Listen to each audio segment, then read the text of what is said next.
Day 4 of looking for Pastor Apollo Kibuloy. 18 members of the Kingdom of Jesus Christ were arrested during a dispersal yesterday. Let's get to know more about this with mobile journalist Ivan Tarinque live from Davao City.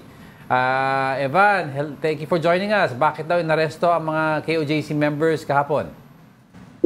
Yes, Diego, yung mga inaresto na KOJC members kahapon sila yung nagkaroon kasi ng yung medyo makalat kasi yung dispersal na nangyari kahapon, kaya nagkaroon ng naglabas ng force, nilabas ng police yung kanilang force para lang medyo makontain nga itong dami ng tao at para nga matigil nga yung kanilang prayer rally dito, kasi ilang beses na silang sinabihan na itigil na dahil nga doon nakakaabala na ito sa daloy ng trapiko dito sa Davao. Pero ngayon, Evan, kamusta yung sitwasyon dyan ngayon? Meron din bang mga supporters pa rin ang kumbaga magrarally dyan sa tapat ng KOJC compound? Tell us more about it. Okay. So Angela, andito tayo sa harapan. So pwede natin actually ikutin. No, ipaikot na lang natin. Andito tayo, bigyan natin ng situation. So ito ngayon yung sitwasyon dito. No? Investigate medyo particular matter covered by your privilege speech last wala nang August masyadong 19 miyembro or supporters, pero kanina may naabutan pa tayo around 4 concerning PM. the Wait lang, hold on wait lang Evan, okay. Kasi we're here, naririnig natin ngayon yung hearing kasi. Sige, go ahead Evan. Okay, so ito yung situation ngayon dito, no, sa may harapan ng KOJC compound. Makikita natin wala na yung mga supporters or miyembro nitong KOJC, medyo wala ka na masyado makikita. No? Kaninang umaga napakarami dito, no? Yung mga dito na natulog sa harapan. No? Yung iba naman zumalok kanina kasi every morning meron silang dasal around 4 AM. Okay. So kanina talaga medyo dagsa yung tao dito. Diego? Yes. Evan, I heard that sabi ni Colonel Jean Fajardo, no, right now, medyo they're focusing on a specific area. I think, correct me if I'm wrong, I think it's a school. Tapos feeling nila, they have a feeling that the heartbeat na nakikita nila by the new equipment that they have is detected under the school. Tama ba yun? Ang problema lang, hindi nila alam saan yung access into that bunker, supposedly under the school. Actually, Diego, kanina nagkaroon ng nagkaroon ng pa-pressco na itong yung legal counsel ng KOJC, no? At sinabi nga nila, around 4 AM daw this morning, gina-jackhammer daw isang parte ng eskwelahan. Pero yun nga, nahihirapan kasi sila i-confirm dahil sila daw mismo sa loob hindi daw pinapapasok para makita kung ano talaga yung gina-jackhammer sa loob ng eskwelahan. I'd like to clarify kasi sabi ni Colonel Jean also na nag-barricade daw ang mga ibang KOJC members inside the school, kaya medyo nahihirapan daw ang mga police natin to enter the school premises. So Diego, papasok kasi nitong compound, no, dadaan ka talaga sa ilang members. No? Ako, I tried pumasok kahapon, pero meron talagang nangaharang sa loob.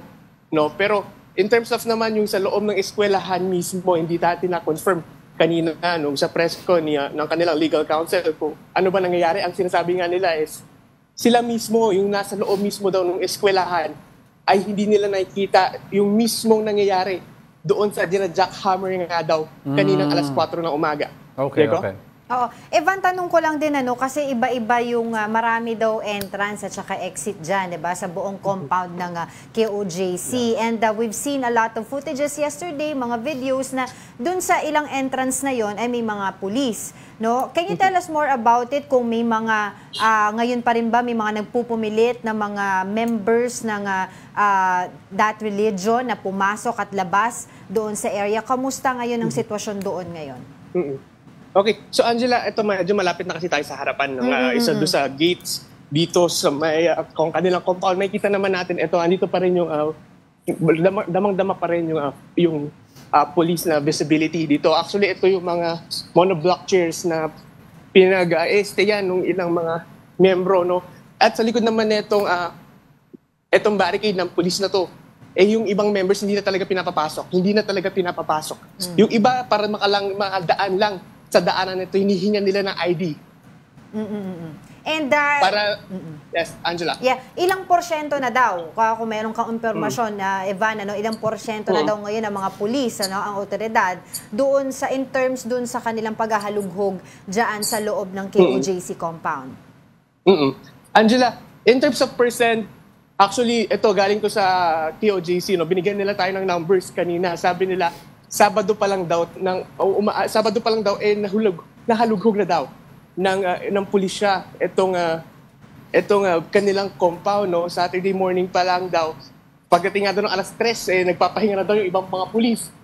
Pero hindi pa natin nako-confirm sa pulisya kung gano'n na ba talaga karami or gano'n na ba yung data or gano'n na karaming buildings yung kanilang napasok dito. Kasi Angela? 42 structures daw yan, 30 hectares, diba? So, I doubt na 1-2 araw ay matapos nila yan. Diba? Oo. Kasi nung Saturday, Evan, parang ang sinabi nila, nung sinabi ng KOJC leadership, tapos na sila. Sabi naman ng police, hindi. We're not even close. Halfway there. We're at 1/4. Anyway, Evan, I'd like to ask, aside from sa loob ng compound, do you see other policemen stationed strategically? Kasi sinabi ng PNP, they're looking at access points or exit points na possibly kusan connected daw ang bunker nito?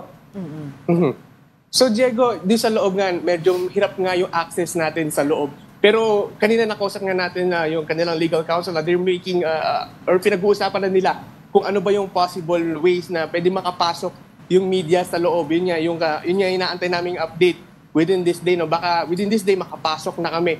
So in terms of access naman pa, Diego, dalawa kasi yung access points na medyo nandito sa harapan. Itong nasa main gate, saka yung dun sa may likuran, andun yung kanilang dome. So yung dome na yon medyo may maliit na daanan doon na pwede nga daanan talaga ng sasakyan at ng tao. Pero ito talaga yung kanilang main gate. So in terms of entry point, yung dalawa, yung isa talaga sa pinaka effective na pasukan. Kahapon naabutan namin nga yung supposedly panghaharas ng ilang mga miyembro kay Merrimon Reyes dyan sa lugar na yan sa Davao City. Ikaw ba, meron ka bang na-experience sa ganun? At diba, kamusta yung kalagayan nyo dyan? Yes, Angela, fortunately kami hindi naman ako physically naabutan ng gano'n or ng pananakit. Usually kasi ang nangyayari sa amin dito is pinagsasabihan, sinisigawan kami, kinukutsya kami na they are telling us na we're biased daw, hindi daw namin buong nakakwento or buong nakikwento yung storya. Kanina naman, nag-sorry naman yung kanilang legal counsel na hindi nga dapat, hindi nga appropriate yung ganitong actions, Pero sinabi rin nila na kasi daw bugso daw ng damdamin, Yung bugso daw ng damdamin, hindi daw talaga mahirap daw pigilan. Angela? Kumusta naman yung mga ibang residente dyan na hindi naman mga miyembro ng Kingdom of Jesus Christ? How are they adapting to this situation? Yung mga eskwelahan, yung ibang mga establishments? Can you tell us more about it, Evan? Yes. Angela, yung ibang residente actually dito medyo nahihirapan na in terms of pagbiyahe. Kasi nga, itong mismong daan na to, itong CP Garcia Avenue, itong CP Garcia Highway na to, isa kasi itong National Highway, So maraming sasakyan talaga yung dumadaan dito. And yun kanina nabanggit natin. Meron kasing village dito sa tabi. Itong part na to may village dyan, maraming bahay. So residential areas So ang iba kailangan talagang dumaan dito para lang makapasok dito. At yun yung hinihingan nila ng ID para naman makapasok sila at makadaan sila dito. Nasubukan mo ba, Evan, tanungin yung mga pulis dyan kung pwedeng pumasok ang media para makita yung ginagawa? Okay. Actually, pwede naman tayo makapasok dito. Eto, pwede tayong pumasok dito. Ang hindi lang tayo, wala lang tayo access yung sa mismong loob nung etong kanilang compound. Pero kanina, makikita mo, ito makikita naman natin, may mga police mobile pa rin na nandito pa rin, naka-station pa rin yung ilang mga PNP personnel dito. Tapos ito yung sinasabi kong residential area. Paglagpas mo lang doon, may gate yan. Ito, may isa pang gate dito. Yan yung residential area na kailangan talagang lakarin na lang ng mga residente para lang makapasok dyan. So ito naman yung main gate. Ayan, makikita natin may mga riot shields pa rin na nakalatag dyan at may mga police pa rin nakabantay dyan sa gate na yan. Angela? Evan, kasi sabi ni Colonel Jean also, nagbawas din muna sila as compared sa first day ng pagsaserve ng arrest warrant nung Saturday, nagbawas daw sila. So visibly ba, nakikita mo, mas kukonti na rin ang mga forces na nandyan? Do you have exact number? Ha? Do we have exact number of... No, basta sinabi lang ni Colonel Jean, binawasan na daw nila from that original 3,000. Yes, Diego, no, ramdam naman yung pagbawas ng yung dami o yung police visibility dito. Yun nga kasi mas na-control na nila yung areas. No? Yung mini-maintain na lang talaga actually nila yung mga dumadaan mismo na mga tao dito. Pero kanina may nakuha tayo kasi numbers kung gaano nga karami. Around 600 yung nakadestino ngayon simula kagabi. Okay. So, around 600. Pero we're still confirming that kasi nahirapan na rin mag-confirm yung ating yung PIO, yung PNP-PIO dito. Alright. Diego? Alright. Thank you, mobile journalist Ivan Terinque. We'll keep in touch with you. Stay safe. So far ngayon, nakita naman natin So medyo kalmado. Yeah, and Walang tension dun ngayon dun sa area na yun. From 3,000 to 600 na lang ang 2,000 ang alam ko. Ang alam ko 3,000 ang sinabi sa akin. Kasama na daw yung securing force, yung riot police, and yung search party. Oo. So, I understand naman kasi yung iba sinasabi na hindi talaga po pwedeng makita natin yung pinaka-operation ng police. Yeah. 'Di ba? Pero kasi ang nangyayari yung ibang mga galaw din ng pulis na nami-media din at sila din naman na nagsasabi, 'di ba? Para baka daw kasi magkaroon ng problema doon sa operating procedure. To ask also Evan, pero hindi ata na Evan was talking about yung access points kasi ng Kingdom. Ang sabi kasi ng PNP, they are looking at access points from the bunker. Because the bunker daw is connected to several exit points. Pati sa airport. So, but they're not sure yet. But iba saying possible connections ng bunker, may mga nakastation na daw na police. Yes, even doon sa airport, yes, diba? to ensure na wala ngang daanan or pwedeng way na makatakas daw si Apollo Kibuloy. In case na nandyan nga daw siya sa bunker. Ang sinasabi nila, 30 meters deep. 30 meters deep ang bunker. Yes. Yung bunker na merong heartbeat doon. That's why they have a very good reason to believe that it is him daw. It's because yung informant nila said he is in a bunker.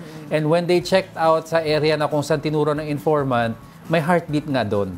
Diba? So, yun lang nga, they cannot see yung, syempre yung face, but definitely may tao sa 30 meters deep sa bunker na yan. Hindi lang nila mahanap yung entry point. Oo. At hindi naman daw yun, kasi sabi ng ibang mga miyembro, baka namang daga yung mga scanner na to doesn't detect heartbeat. Live talaga. For humans.